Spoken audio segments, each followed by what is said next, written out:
warahmatullahi wabarakatuh. Alhamdulillah. Terus kita memuji Tuhan kita Allah Subhanahu wa taala, Zat yang Maha hidup, berdiri sendiri, Zat yang Maha kuat, Maha perkasa, Maha adil, Maha bijaksana, yang telah menciptakan segala sesuatunya, kelihatan atau tidak kelihatan oleh mata kita.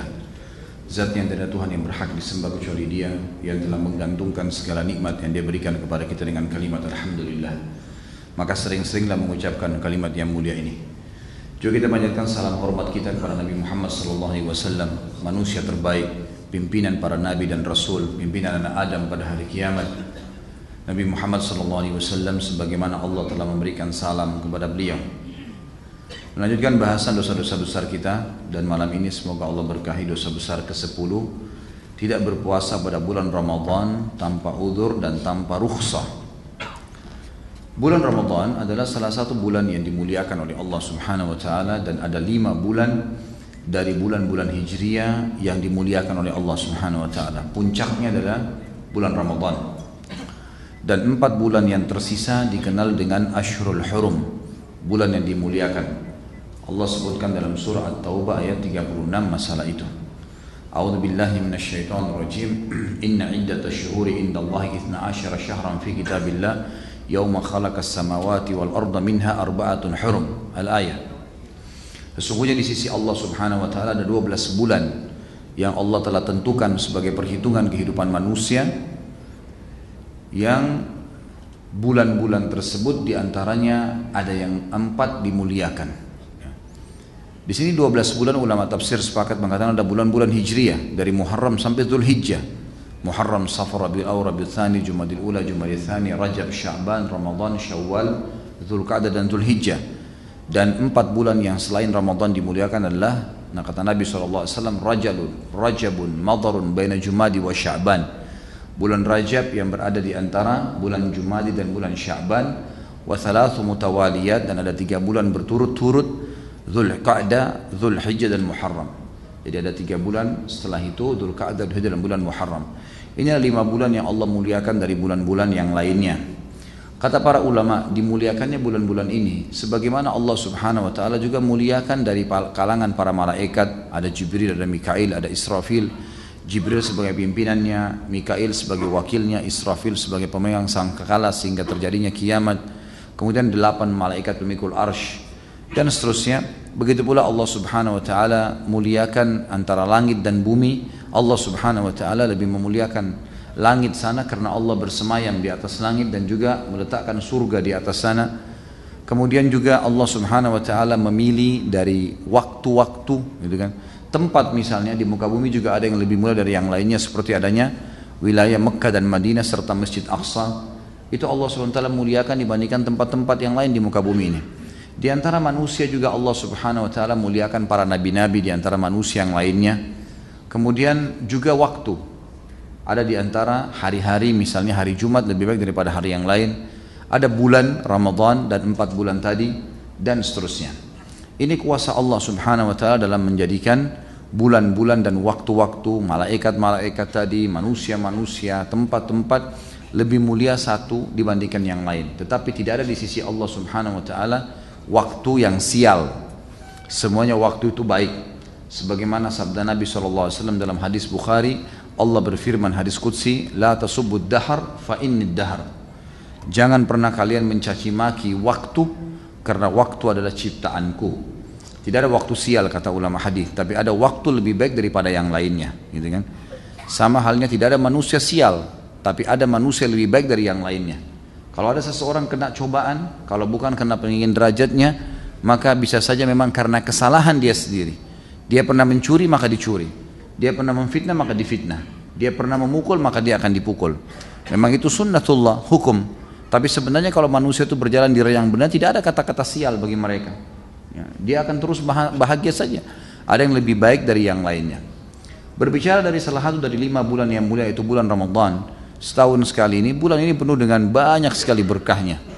Kata para ulama, satu-satunya bulan di mana manusia yang beriman diwajibkan puasa hanya bulan Ramadan. Selain daripada itu, kalaupun ada puasanya, maka puasanya sunnah. Ini fadilah yang pertama. Dan bulan Ramadan ini memiliki fadilah-fadilah yang lain yang bulan lain tidak miliki, di antaranya sabda Nabi SAW dalam hadis sahih.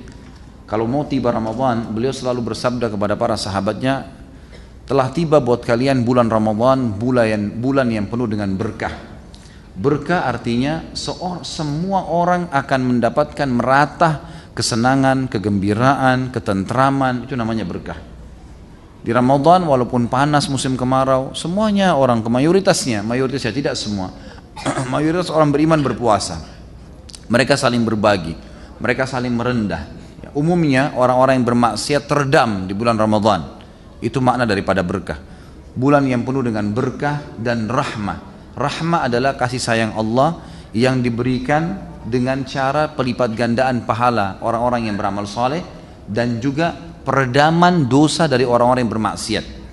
Makanya dalam hadis lain dikatakan di riwayat Bukhari, kalau tiba Ramadan maka malaikat berseru, wahai pelaku kebaikan, lipat gandakan segera pahala kalian karena pahala sedang dilipat gandakan, dan wahai pelaku keburukan, segeralah taubat karena kesempatan Allah sedang menyempitkan jalanmu. Jadi lagi sempit jalannya untuk berbuat dosa. Bulan yang penuh dengan berkah dan rahmah, kata Nabi SAW, Allah berfirman, Nabi SAW mengatakan, Allah melihat persaingan kalian pada bulan itu, maka lihatkanlah yang terbaik dari kalian di sisi Allah Subhanahu wa ta'ala. Disuruh kita melakukan yang terbaik. Bulan Ramadan termasuk bulan akan membersihkan dosa kita, sebagaimana hadis Bukhari Muslim. Kata Nabi SAW, antara Jumat ke Jumat, antara Ramadan ke Ramadan, antara umrah dengan umrah, pengampunan dosa di antara keduanya selama seseorang meninggalkan dosa-dosa besar. Jadi kalau selama setahun ini dari Ramadan yang kemarin sampai Ramadan akan datang, ada dosa-dosa kecil yang kita lakukan, tidak sengaja lihat yang haram, tidak sengaja jama yang haram, ada dosa-dosa kecil yang selain dosa besar, maka begitu tiba Ramadan akan datang, kita berpuasa, dosa kecilnya otomatis dibersihkan selama setahun itu. Ini fadilah yang luar biasa dari bulan Ramadan. Juga dalam hadis Bukhari Muslim disebutkan, siapa yang mendirikan atau siapa yang berpuasa Ramadan dan mendirikan malamnya dengan keimanan, man shama Ramadhana imanan wa ihtisaba. Hadis lain dikatakan, man qama Ramadhana imanan wa ihtisaba, ghufira ma taqaddam min dzambi. Siapa yang berpuasa Ramadan karena keimanan, yakin itu perintah Allah, rukun Islam, dan mengharapkan pahalanya, maka akan diampuni dosa-dosanya yang telah lalu. Begitu pula dengan barang siapa mendirikan malamnya dengan sholat malam, tarawih atau tahajud, maka dengan keimanan dan mengharapkan pahalanya akan diampuni juga dosa-dosanya yang telah lalu. Jadi ini berarti jelas Ramadan akan membersihkan dosa-dosa kita asal berpuasa dan mendirikan malamnya dengan iman dan mengharapkan pahala. Dalam riwayat yang lain hasan, riwayat Imam Ahmad, kata Nabi SAW, siapa yang mendirikan malam Ramadan sampai imamnya bubar, kalau dia sholat dengan imam sampai imamnya bubar, dari sholat sampai selesai sholat berjamaah, maka dicatatkan baginya beribadah semalam suntuk. Dicatatkan baginya beribadah semalam suntuk. Ya. Makanya teman-teman yang mau memang sholatnya cuma 8 rakaat Ramadan tarawih, maka dia sholat di masjid yang 8 rakaat, sehingga kalau imamnya selesai 8 rakaat dan tambah witir 3 sudah bubar, Anda sudah dapatkan fadilah ini. Kalau Anda memang sholat di sebuah masjid yang 23 rakaat, ya 23 rakaat dikerjakan. Karena kalau kita keluar sebelum imam, bukan berdosa tapi kehilangan fadilah. Karena di sini syaratnya memang sampai imamnya bubar, gitu kan? Sampai imamnya bubar. Dan insya Allah di sini saya melihat tidak ada perselisihan sebenarnya. Cuma ada sebagian teman-teman yang agak menekankan masalah. Udah 8 sama 11 hadis Aisyah radhiyallahu anha bahwasanya Nabi SAW tidak pernah menambah lebih dari 11 rakaat Ramadan atau luar Ramadan, gitu kan? Ini pendapat pertama, dan akhirnya tidak mungkin ada ditambah sholat lagi. Termasuk kalau orang sudah tarawih nggak ada lagi sholat tahajud di malam hari. Ini pendapat tentunya. Ada pendapat yang lain mengatakan tidak seperti itu pemahamannya. Aisyah radhiyallahu anha menyampaikan tentang apa yang beliau tahu di rumahnya. Sementara istri Nabi SAW pada saat itu 11 orang. Jadi Aisyah bertemu malam bersama Nabi SAW adalah setiap 11 malam. Jadi bisa saja Aisyah radhiyallahu anha menceritakan tentang keadaan yang dia tahu tentang keadaan Nabi SAW. Karena ternyata Umar bin Khattab yang juga sering mengambil hukum dari anaknya Hafsah, salah satu istri Nabi SAW juga yang lain, Umar bin Khattab melengkapkan sholat tarawih dari 8 menjadi 20 karena berpegang pada hadis qiyamul lail mathna mathna, sholat malam 2 rakaat 2 rakaat, artinya boleh berapa rakaat saja, yang penting dia dilakukan pada malam hari. Maka Umar bin Khattab melakukan sampai 20 rakaat dan witir tetap 3. Dan ini bukan perbuatan yang baru, gitu kan? Ini perbuatan yang memang sudah ada dasarnya. Kemudian pada saat Umar ditanya, kenapa anda lakukannya? Kata Umar, ni'ma bid'ah hadhihi. Ini sebaik-baik bid'ah. Ini juga banyak orang salah faham nih. Dianggap Umar buat bid'ah. Umar di sini bermaksud dengan bid'ah secara etimologi, bahasa. Karena Umar bin Khattab tahu sholat tarawih dasarnya sudah ada. Sudah ada sebelumnya, bukan tidak ada. Sudah ada. Dan beliau berpegang pada hadis yang kata Nabi SAW, qiyamul lail 2 rakaat, maka beliau berpegang. Maka bukan bid'ah yang istilah di sini. Karena kalau bid'ah istilah berarti Umar mengarang apa yang tidak ada, gitu kan? Dan juga Umar bin Khattab di sini termasuk salah satu dari khulafaur rasyidin. Makanya ulama-ulama yang ada berpegang di Haramain Mekah dan Madinah, mereka sholat 23 rakaat. Karena menganggap bahwasanya Umar bin Khattab memang berijtihad sesuai dengan pemahaman beliau yang diambil dari anaknya Hafsah. Kalau sholat malamnya Nabi SAW tidak fokus ke 11 rakaat saja, tapi memang bisa lebih daripada itu. Dan Umar sangat jeli tentang masalah bid'ah, tidak mungkin sembarangan. Maka di sini bid'ah yang dimaksud adalah ini yang saya lakukan. Kalaupun kalian katakan bid'ah, kata Umar, ini adalah bid'ah yang baik. Maksudnya adalah ini ada landasannya, bukan tidak ada. Cuman saja berbeda pendapat karena dalil yang ada. Itu yang dimaksudnya. Baik, sholat malam tarawih kalau dikerjakan, atau sholat malamnya tahajud kalau dikerjakan karena keimanan dan mengharapkan pahalanya, akan diampuni dosa-dosanya yang telah lalu. Dan ini sebuah fadilah yang luar biasa. Kita tahu juga di bulan Ramadan ada malam lebih baik daripada 1000 bulan, Lailatul Qadar yang masyhur, sampai Allah turunkan surah Al-Qadar, gitu kan? Khairun min alfi syahr, lebih baik daripada 1000 bulan atau sama dengan 83 tahun plus 4 bulan. Ini juga sebuah fadilah tersendiri, di mana ya Nabi SAW diperintahkan oleh Allah untuk menyampaikan tentang malam itu. Dan malam itu Allah Subhanahu wa taala menentukan takdir setahun ke depan. Sebenarnya tolok ukur kata para ulama ya, bagaimana seorang muslim mengetahui takdir dia setahun ke depan itu dari Lailatul Qadar ke Lailatul Qadar ya. Karena memang di sini penentuannya. Makanya dalam hadis Bukhari, waktu Aisyah bertanya radhiyallahu anha, ya Rasulullah, apa yang saya harus lakukan kalau saya dapatkan Lailatul Qadar? Maka kata Nabi SAW, perbanyaklah Allahumma innaka afuun tuhibbul afwa fa'fu anni. Ya Allah, kau zat yang maha pengampun, ampunilah saya, maafkanlah saya. Apa makna Lailatul Qadar dengan minta maaf? Bukankah istighfar bisa tiap hari? Kata para ulama, karena Lailatul Qadar penentuan waktu setahun. Jadi kalau orang istighfar pada saat itu sama dengan meminta istighfar untuk diampuni setahun ke depan. Sama dengan minta diampuni setahun ke depan. Ini juga sebuah fadilah yang lain, gitu kan? Sebuah fadilah yang lain. Belum lagi puasa yang dikerjakan memang cukup banyak fadilahnya, di antaranya hadis sahih riwayat Imam Muslim. Kata Nabi SAW, man sama yawman fi sabilillah abadahu Allahu bidzalikal yawm anin nari sab'ina kharifa. Siapa yang puasa satu hari di sisi Allah, satu hari saja, wajib atau sunnah, tentu didahulukan wajib di sini, maka Allah akan jauhkan dia dengan satu hari puasa itu 70 tahun dari api neraka. Dan Ramadan kita tahu 30 hari kita berpuasa. Ramadan teman-teman sekalian adalah salah satu dari rukun Islam, berpuasa padanya. Dan kita tahu rukun Islam yang 5 wajib semuanya, cuma dibagi 3 lagi oleh para ulama. Yang pertama, wajib tidak ada toleransi di situ. Itu adalah syahadat dan sholat. Orang yang tidak melakukan atau melanggar ini maka bisa kufur. Ini tentu ada bahasan dalam bab sholat. Kemarin sudah saya jelaskan sekaligus tata caranya. Kemudian ada wajib tapi bagi yang mampu saja. Ini ada haji dan zakat. Jadi kalau mampu, kalau tidak mampu tidak ada kewajiban. Walaupun ini adalah cobaan dari Allah Subhanahu wa taala agar seorang hamba coba berusaha meniatkan minimal dan melaksanakan kalau sudah punya kemampuan untuk haji dan zakat, agar dia meninggal menyempurnakan rukun Islamnya. Dan yang terakhir, yang ketiga, ini saksi bahasan kita, adalah wajib tapi masih bisa diganti ya kalau ya, seseorang punya uzur. Itulah puasa Ramadan.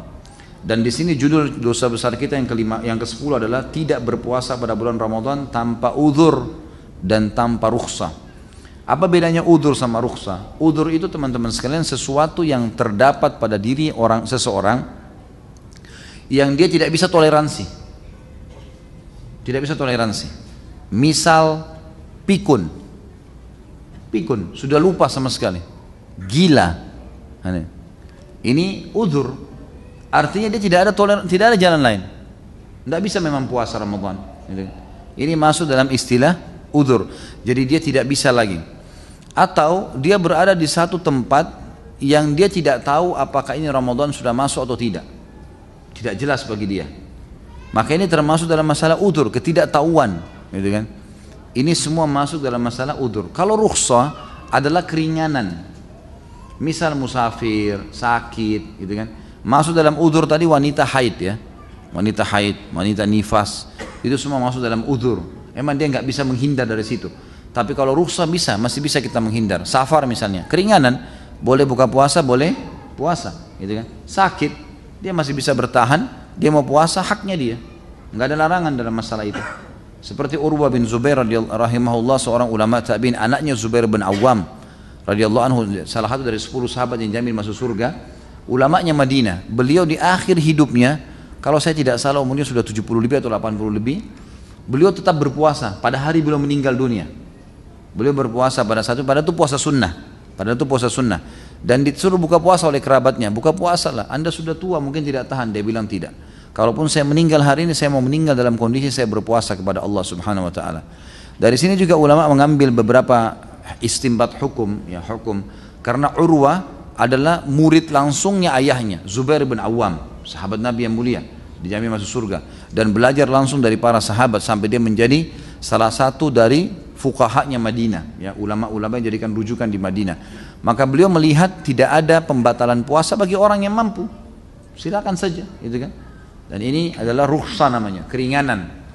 Jadi kalau ada orang tidak puasa Ramadan tanpa uzur dan tanpa rukhsah, maka ini termasuk dosa besar. Dan kalau dia membangkang hukum Ramadan, tidak ada Ramadan itu, nggak ada puasa, ini kufur secara mutlak. Kalau dia bangkang, siapapun yang membangkang satu dari 5 rukun Islam atau ke-6 rukun iman, maka tidak diragukan kekufurannya. Nggak ada syahadat itu misalnya, nggak ada sholat, nggak ada zakat, nggak ada haji, nggak ada Ramadan, bangkang, nggak ada semua. Melarang dirinya, dia tahan dirinya dan dia larang orang lain, maka ini kufur. Tapi kalau dia tidak mau kerjakan secara pribadi, karena malas, karena nggak tahu hukumnya, maka orang ini masuk dalam kategori melakukan dosa besar, Tentu saja teman-teman sekalian, bulan Ramadan bulan yang suci. Kalau Anda bulan Ramadan tidak berubah menjadi baik, kira-kira pertanyaan saya, kapan Anda baik? Di bulan Ramadan seluruh dunia, umumnya kaum muslimin, kita ke Amerika, kita ke Saudi, ya kita ke Timur Tengah, kita ke Asia, yang ada orang Islam semua puasa. Satu segelintir orang yang tidak puasa, yang lainnya semua puasa. Artinya kalau pada saat itu rame-rame saja Anda tidak mau puasa, kira-kira kapan akan puasa? Kalau pada saat itu rame-rame kaum muslimin membaca Al-Quran dan Anda tidak ikut baca Quran, kira-kira kapan akan baca Al-Quran? Kalau pada saat itu rame-rame kaum muslimin sholat tarawih, sholat malam di masjid, meramaikan masjid-masjid mereka di muka bumi ini semuanya, bahkan orang-orang non-muslim pun pada bulan Ramadan rame-rame merayakan Ramadan, gitu kan?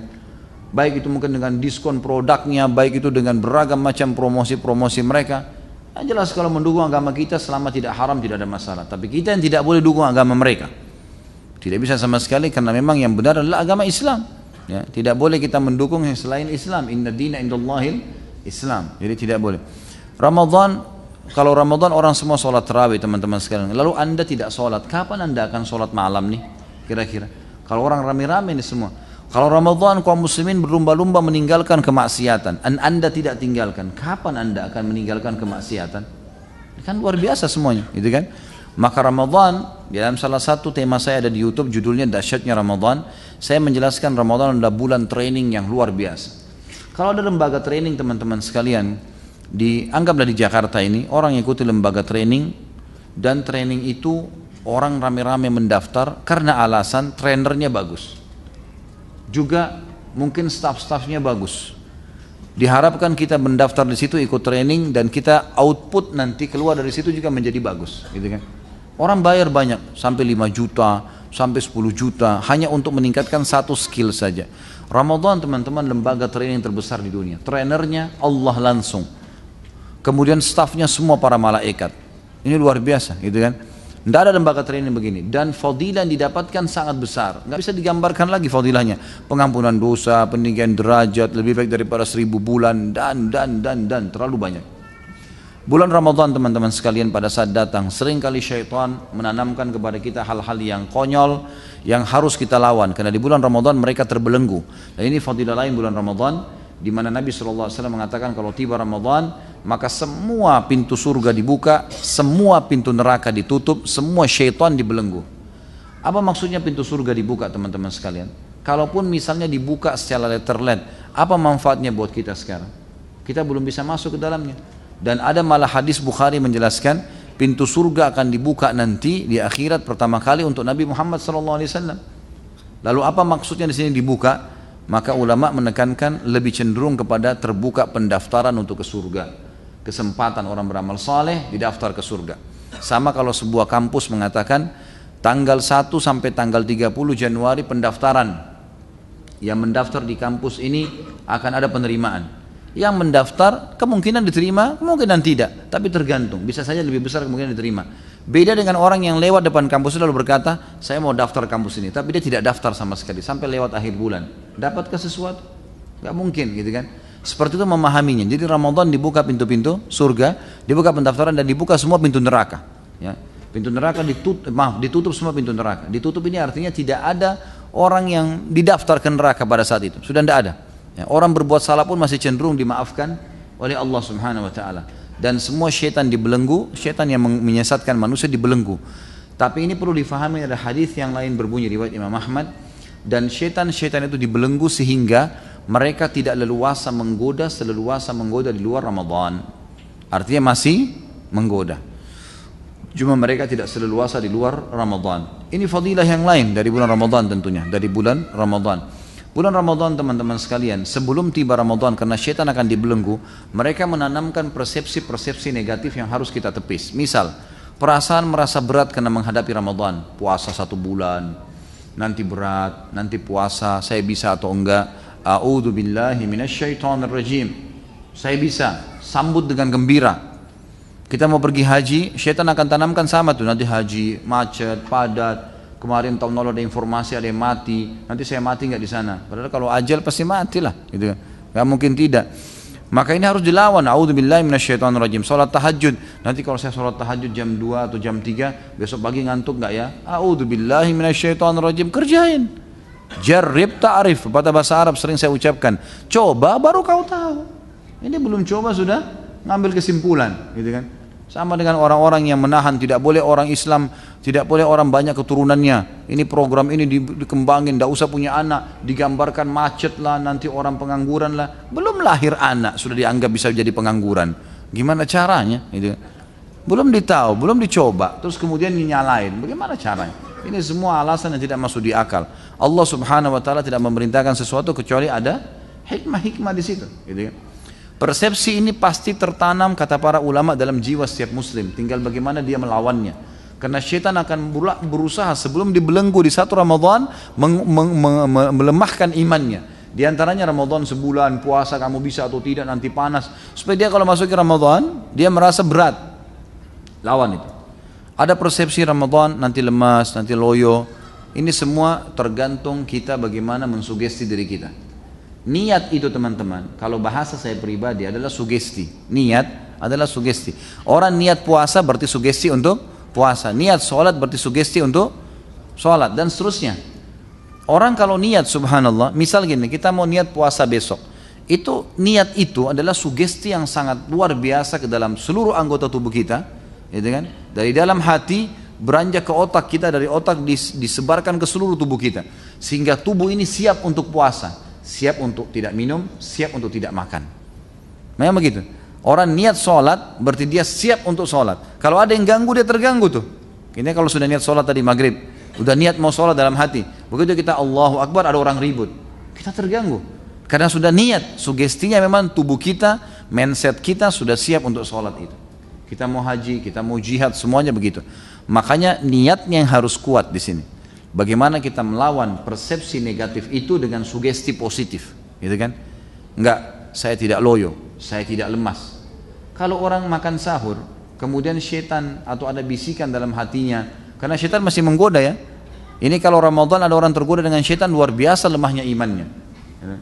Di luar, karena syaitan dibelenggu. Bagaimana kalau di luar Ramadan, gitu kan? Kalau masih ada bisikan syaitan di sahur, nanti jam 11 kamu haus loh, nanti kamu lapar loh. Terus kita mengiyakan sugesti negatif itu, bisikan-bisikan negatif itu, nanti jam 11 haus benar, gitu kan?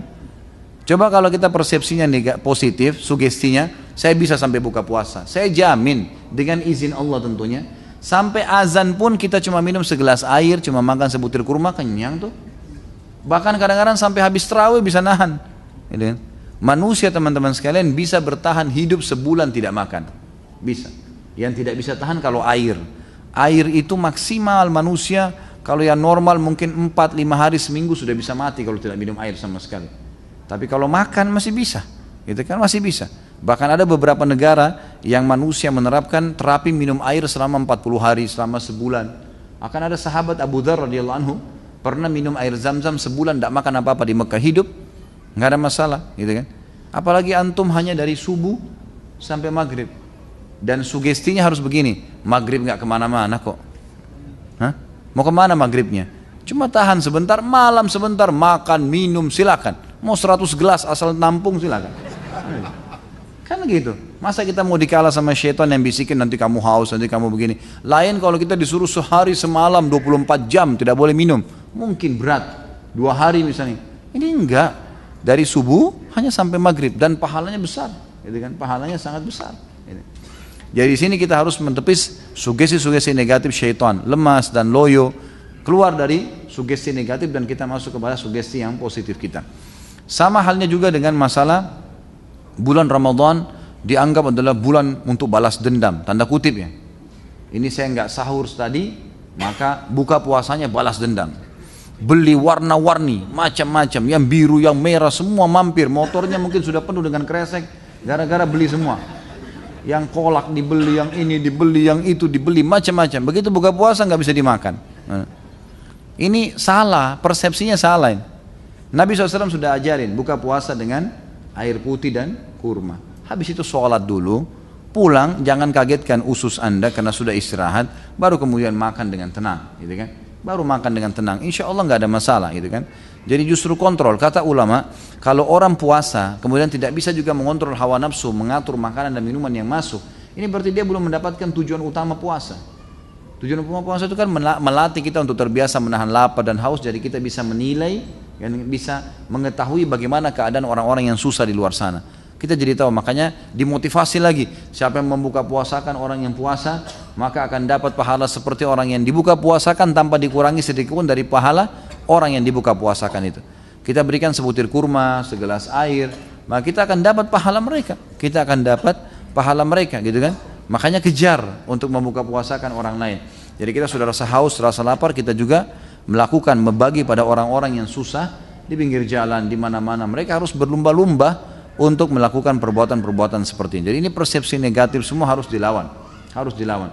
Semua bisikan dalam hati kita atau di benak kita yang membuat kita malas ibadah, apalagi meninggalkannya, dari syaitan.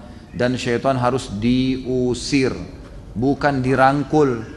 Tidur, nggak apa-apa masih malam, oh iya pelukan sama syaitan, sama-sama tidur, gitu kan? Salah ini. Makanya kata Nabi SAW waktu sahabat bertanya, ya Rasulullah, bagaimana pendapat anda dengan orang yang ketiduran pada saat azan subuh, sholat subuh? Kata Nabi SAW apa? Itu orang yang kupingnya dikencingi oleh syaitan. Syaitan kencingi, sama-sama tidur, dikerjain sama syaitan. Lawan. Kalau kita nggak lawan sampai kapan nih? Syaitan mau setiap hari buku amal kita kosong, gitu. Apalagi Ramadan puncak-puncaknya kita beribadah. Jadi persepsi negatif harus dilawan nih, gitu kan? Kesempatan minta surga, kesempatan menyelamatkan diri dari api neraka. Dan kata Nabi SAW, di bulan Ramadan Allah punya pembebas dari api neraka. Orang-orang dibebasin, dan itu terjadi di setiap malam. Itu terjadi di setiap malam. Di bulan Ramadan juga ibadah umroh sangat besar pahalanya. Maka dianjurkan untuk umroh di bulan Ramadan. Kalau teman-teman bisa umroh sekali seumur hidup atau sekali setahun, maka umrohlah di bulan Ramadan, gitu kan? Kalau itu ditabung dulu, disimpan, karena Ramadan berbeda. Kata Nabi SAW, umratu fi Ramadan ta'dilu hujjatan ma'i. Umroh di bulan Ramadan sama dengan haji bersamaku, gitu kan? Jadi memang ini jelas sekali. Yang akan mendapatkan pahala haji plus bersama Nabi Muhammad sallallahu alaihi wasallam. Bayangkan bulan Ramadan teman-teman sekalian, ya, dengan panas, dengan terik matahari, tapi banyak kaum muslimin semangat. Bahkan saya berapa kali pada saat lagi bimbing umroh di sana, subhanallah, di siang bolong tidak pernah kosong tempat tawaf. Dengan semangat kaum muslimin tawaf, ibu-ibu tua, bapak-bapak yang sudah tua, itu luar biasa dengan semangat. Mereka tahu kalaupun mereka meninggal dalam keadaan ibadah, gitu kan? Kenapa kok bisa kita dikalahkan dengan orang-orang yang subhanallah umurnya lebih tua, ya, kondisi udaranya lebih panas. Kayak di Saudi kadang-kadang ada puncak-puncaknya. Saya berapa kali temukan Ramadan itu luar biasa, 55 derajat. Panas luar biasa, kering tenggorokan, tambah plus panasnya matahari. Tambah kita setiap saat jalan menuju ke Masjid Haram, gitu kan, untuk sholat. Tapi ya kita tahu ini pahala, bersabar, ya, pahalanya lebih besar. Ingat, setiap ibadah yang lebih berat cobaannya, maka lebih besar pahalanya. Setiap ibadah yang lebih ringan, maka lebih ringan juga pahalanya. Kalau orang bangun di musim dingin, lagi menggigil, bangun sholat tahajud, beda dengan orang bangun di musim semi. Beda pahalanya. Mereka lagi musim dingin, saya dapat foto dari beberapa teman di Eropa.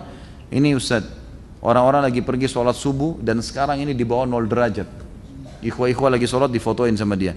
Ini mereka masih pergi ke masjid walaupun dengan di bawah 0 derajat, luar biasa dinginnya. Ini beda pahalanya dengan kita di sini. Di sini masya Allah Indonesia nikmat, nggak ada dingin, nggak ada panas, masih tidur juga, masih disayang-sayang sama syaitan. Ini bagaimana kalau kita pindah ke Eropa ini kan? Bagaimana kalau kita pindah di negara-negara yang luar biasa gitu? Makanya harus bisa dilawan gitu kan? Jadi di bulan Ramadan, umroh di bulan Ramadan ada pahalanya sangat besar dan ini dianjurkan untuk dilakukan. Saya tidak punya dana Ustaz, niatin dulu. Allah subhanahu wa ta'ala akan membalas sesuai dengan kadar niatnya. Kata ulama, makna innamal a'malu bin niyat, semua orang akan dibalas sesuai dengan kadar niatnya. Ini bukan cuma sekedar ibadah diikuti dengan niat dalam hati, tetapi kata para ulama ada juga makna yang lain yang menguatkan, menambah informasi tadi semua amal harus diikuti dengan niat dalam hati, adalah bahwasanya siapapun yang niat mengerjakan itu, Allah akan berikan pahalanya atau Allah akan mudahkan dia melakukannya. Sebagaimana dalam hadis yang lain dikatakan, siapa yang niat mau mengerjakan satu perbuatan baik, Allah akan mencatatkan baginya satu pahala lengkap. Kalau dia kerjakan akan diberikan 10 kali lipat sampai 700 kali lipat. Dan siapa yang niat berbuat buruk, kemudian dia batalkan karena Allah, Allah berikan satu pahala lengkap. Kalau dia kerjakan dosa itu hanya diberikan satu dosa saja, gitu kan? Ini karunia yang luar biasa. Kita niatkan, ya, niatkan dengan cara yang baik teman-teman sekalian. Dan kalau tiba Ramadan, camkan baik-baik dalam diri kita, Allahu alam apakah Ramadan ini Ramadan masih ya terakhir atau kita masih dapat Ramadan akan datang. Kita nggak pernah tahu. Bagaimana dengan orang yang lalai-lalai itu? Subhanallah, saya kadang-kadang semoga Allah kasih hidayah, merasa sedih kalau melihat ada saudara-saudara kita muslim naik mobil angkot, ya, Ramadan sudah pendapatannya kecil, terus tidak puasa lagi. Ini kira-kira luar biasa, rugi dunia, rugi akhirat. Berapa yang dia kejar itu? Dan itu subhanallah kadang-kadang mereka bisa puasa, tidak makan, tidak minum, yang penting merokok. Merokok bisa, tidak makan, tidak minum, tapi rokok tidak bisa. Ini satu hal yang luar biasa ya. Semoga Allah kasih hidayah. Bagaimana kalau Ramadan saja orang rame-rame ibadah, dia tidak ibadah, lalu kapan dia mau ibadah nih? Sudah hidupnya susah gitu kan. Ada orang-orang subhanallah, saya masih SD dulu, masih kecil, belum mengerti apa-apa, masih kelas 1, kelas 2 SD tahun 81, 82. Dulu saya pernah di depan rumah paman saya kalau ingat itu subhanallah, saya cuma bisa doakan semoga Allah kasih hidayah. Dulu banyak tukang-tukang becak, mereka tarik becak nih, sudah banyak menarik sekali, dapat uang berapa, 500 rupiah, 1000 rupiah. Kemudian mereka main judi, taruh batang korek, terus ditaruh di got, dibuat bertanding, yang menang bayar. Ini subhanallah sudah susah hidupnya, main juga mainan apa ini gitu. Apa manfaatnya gitu, subhanallah. Tapi seperti itu, tambah Ramadan datang nggak puasa, la ilaha illallah, ini gimana nih gitu kan. Jadi kita masing-masing akan dihisab oleh Allah SWT. Jadi bulan Ramadan bulan training yang semestinya tidak tersia-siakan oleh setiap muslim. Dan teman-teman sekalian, kalau Ramadan sudah hilang, sudah pergi, maka usahakan terapkan hasil trainingnya. Jangan pas di akhir Ramadan atau pas Idul Fitri mulutnya bilang alhamdulillah, tapi alhamdulillahnya salah tempat, Alhamdulillah, sekarang saya lepas dari penjara ibadah, gitu kan. Enggak lagi puasa, enggak lagi sholat malam. Ini yang ketawa-ketawa tahu diri ya. Jadi saya tidak puasa, saya tidak sholat malam lagi, tidak ada lagi. Jadi alhamdulillah seperti ini, alhamdulillah tidak tarawih lagi, alhamdulillah tidak baca Quran lagi, alhamdulillah tidak ke masjid lagi. Ini salah. Buktinya mereka setelah itu betul-betul seperti orang bebas. Subhanallah, saya dapat informasi dari beberapa jemaah saya, kalau mau tiba Ramadan, itu orang-orang yang pacaran pada sepakat tuh, ini Ramadan tidak bisa pacaran. Ketemunya nanti habis Idul Fitri. Jadi habis Idul Fitri kembali lagi. Ramadan rame-rame pakai jilbab, habis Ramadan buka jilbab. Ini subhanallah, ini keliru ini. Jadi Ramadan cuma dijadikan sebagai seremoni saja, rame-rame bertakwa, habis itu tinggalkan semua. Ini rugi sekali. Masa orang sudah training bawa mobil 1 bulan, udah bisa bawa mobil, setelah itu nggak pernah sentuh mobil, ya hilanglah ilmunya, gitu kan? Belajar bahasa Inggris sebulan sudah pintar, bayar profesor, tapi setelah itu nggak pernah praktikin bahasanya, ya sama juga bohong. Mestinya Ramadan bisa mengubah kita lebih baik, kemudian Ramadan akan datang lebih baik lagi sampai kita bertemu dengan Allah Subhanahu Wa Taala. Sementara pahala kita sempurna, Jadi jangan disia-siakan. Ramadan ini adalah kesempatan emas bagi seorang Muslim. Kata Nabi SAW, ragama anfum ri'in man adraka Ramadan thumman salakha walam yukfar lahu. Sungguh terhina sekali seorang hamba yang sudah mendapatkan Ramadan dan dia masih hidup sampai Ramadan habis pergi, sementara dia belum sempat diampuni dosanya. Kemudian juga pernah Jibril datang kepada Nabi SAW dan mengatakan, wahai Muhammad, bilanglah amin. Kata Nabi SAW, amin, amin, amin. Para sahabat bertanya, ya Rasulullah, kenapa anda mengatakan amin? Jibril telah datang kepada saya, dikatakan, ya, semoga Allah Subhanahu Wa Taala justru mengangkat berkah hidup, ya, seseorang yang mendapatkan kedua orang tuanya masih hidup sampai tua, dan dia tidak menjadikan mereka penyebab ia masuk ke dalam surga. Masih hidup, kesempatan, tinggal bawain minuman, tinggal layanin, tinggal apalah, gembirakan mereka, lalu mereka berdua mati sementara belum sempat masukkan dia ke dalam surga. Dan juga semoga Allah angkat berkah hidup orang yang mendapatkan bulan Ramadan, kemudian Ramadan pergi sementara belum mengubah keadaan dia menjadi lebih baik, lebih bertakwa kepada Allah Subhanahu Wa Taala. Teman-teman sekalian, bagi orang yang punya uzur di bulan Ramadan, maka kalau orang uzur ya, uzur ini yang paling poin adalah tidak mampu lagi mengerjakan. Seperti kasus orang tadi tua sekali, gitu kan? Memang dia sudah pikun, maka ini puasa Ramadannya diganti dengan fidyah. Fidyah ini adalah memberikan makan seperti ukuran zakat fitrah. Kalau sekarang kita 2,5 kilo beras. Kalau dia termasuk orang mampu. Kalau orang tidak mampu, tidak ada juga walinya membayarkan, maka gugur darinya hukum ini. Misal anda punya seorang orang tua, ibu atau ayah sudah sangat tua di rumah, kemudian dia tidak bisa lagi puasa, udah pikun, gitu kan? Atau ada penyakit yang membuatnya tidak bisa sama sekali dia membayar, udah mustahil, penyakitnya ini sudah tidak mampu lagi, gitu kan? Maka di sini dikeluarkan fidyah. Sebagian ulama mengatakan ini juga terjadi pada orang-orang yang haid, ya, nifas atau menyusui. Tapi kalau haid, ulama lebih cenderung mengatakan dia bayar dengan puasa nanti. Tapi kalau nifas, ya, masa menyusui, maka dia boleh bayar dengan fidyah. Dan ini lebih cenderung pendapat jumhur ulama mengatakan ibu-ibu yang sedang melahirkan atau menyusui boleh mengganti Ramadannya dengan fidyah, jadi tidak membayar dengan Ramadan.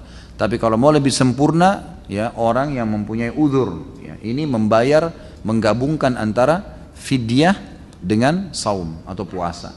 Misal perempuan haid, nifas, tadi menyusui, kemudian dia selesai menyusui, ada batas jarak antara dia dengan melahirkan yang setelahnya, ada kesempatan dia bayar puasa Ramadan, dia bayar, kemudian diikuti dengan fidyah 2,5 kilo beras per hari, tinggal dikali berapa hari dia tidak puasa. Sementara rukhsah ini tidak ada fidyah, tapi dibayar dengan puasa. Sebagaimana firman Allah Subhanahu Wa Taala, fa'iddatun min ayyamin ukhar, disuruh ganti dengan hari-hari yang lain. Tentu setelah Ramadan ada juga ibadah-ibadah sunnah yang dianjurkan, puasa 6 hari bulan Syawal, puasa Senin Kamis, puasa Ayyamul Bid. Ini semua dianjurkan dilakukan agar menjadi, ya, agar menjadi hasil daripada training bulan Ramadan itu sendiri, gitu kan. Ini tentu ada bahasan sendiri tentang puasa-puasa sunnah, namun saya akan sebutkan sekarang apa yang beliau angkat di sini, Imam Adz-Dzahabi rahimahullah. Di antaranya hadis-hadis yang diangkat oleh beliau di sini yang sudah saya sebutkan tadi tentang masalah solat antara solat 5 waktu, Jumat ke Jumat, ya. Berikutnya dan Ramadan ke Ramadan adalah pengampunan di antara keduanya kalau dosa-dosa besar ditinggalkan. Dan ini disebutkan di dalam hadis Bukhari Muslim. Kemudian juga hadis yang lain, Islam itu berdiri di atas 5 dasar, syahadat an la ilaha illallah wa anna Muhammad Rasulullah, dirikan solat, puasa Ramadan, menunaikan zakat, puasa Ramadan dan haji bagi yang mampu. Kemudian juga Ibnu Abbas radhiyallahu anhu berkata di dalam riwayat yang disebutkan dalam Targhib Tarhib, dan Al-Mundhiri mengatakan juga atau meriwayatkannya dari Abu Ya'la dengan sanad yang hasan.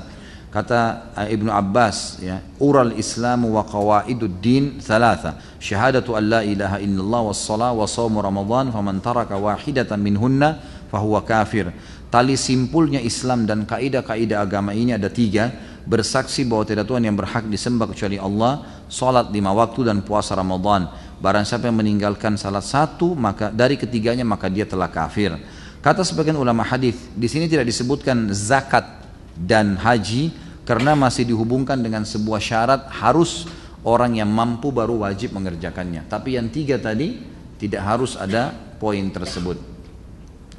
Kemudian beliau mengatakan juga hadis yang diangkat di sini adalah hadis sahih diriwayatkan oleh Imam Bukhari dalam Kitabus Shaum. Siapa yang tidak meninggalkan man lam yada' qawla zuri wal amala bihi wal jahal fala hajata lillahi bi an yada' ta'amahu wa syarabah. Selain yang membatalkan puasa kalau orang buka puasa tanpa sebab, atau misalnya dia melakukan hubungan suami istri, ya.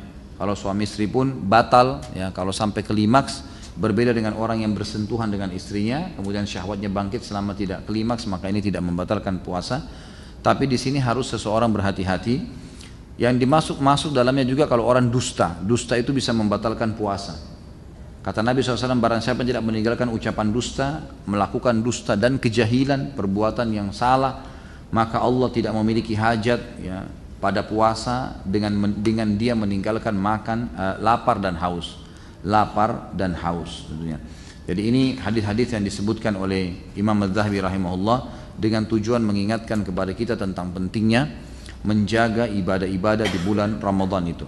Lalu beliau berkata, dan bagi orang-orang mukmin terdapat ketetapan bahwa orang yang meninggalkan puasa Ramadan bukan karena sakit atau halangan, maka dia lebih buruk daripada orang yang melakukan zina, orang yang mengambil, ya, upeti tanpa ada udzur syar'i dan pecandu minuman keras. Bahkan mereka meragukan keislamannya dan mengira bahwa pada dirinya terjangkit kezindikan dan penyimpangan. Jadi ini berarti Imam Az-Zahabi menyimpulkan kalau orang meninggalkan puasa Ramadan tanpa udzur syar'i berarti menandakan dia telah melakukan perbuatan yang berat, melebihi dosa zina, minuman keras, dan bahkan mengambil haknya orang lain secara zalim. Makanya dari fadilah-fadilah yang sudah kita sebutkan berikut juga, ya, ancaman-ancaman yang juga sudah kita paparkan panjang lebar serta manfaat-manfaat puasa, maka seorang muslim harusnya berhati-hati dalam menjaga puasa Ramadannya. Allahu a'lam.